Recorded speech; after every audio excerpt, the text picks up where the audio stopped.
พันสบายดีทุกคนคอยโยสางกีตาร์มื้อนี้ก็จะมารีวิวพินโป่งไผ่ผาพินเองอะไรกับพินโป่งธรรมดามื้อนี้ก็จะมารีวิวพินจำนวน10 หน่วยในคลิปนี้พร้อมกันเลยเด้อทุกคนนี่เด้อทุกคนที่คอยจะรีวิวอยู่เป็นพินที่มีลูกค้าสั่งนี่หากเห็นแล้วเนาะตอนนี้ก็เตรียมจะจัดส่งแล้วแต่ว่าขอรีวิวเสียงก่อนมาพังตัวนี้ก็ได้มาพังกันเลยก่อนจะพังเอาเบิ่งสเปคกันก่อนเด้อเต่ามันแล้วก็ข้อนี่จะเป็นไม้ชิ้นเดียวนะทุกคนอันนี้จะเป็นพินโป่งไผ่ผา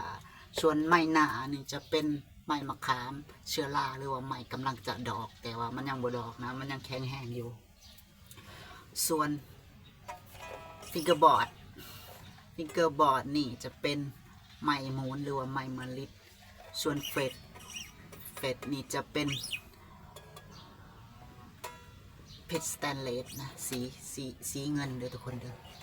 อลูกบิดกับประมาณนี้หัวประมาณนี้นะ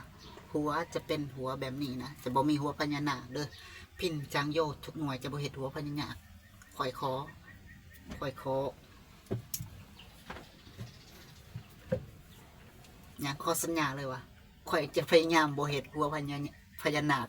เพราะว่าข่อยต้องการเห็นให้พินที่มันมีเอกลักษณ์เฉพาะตัวของข่อยเองนะ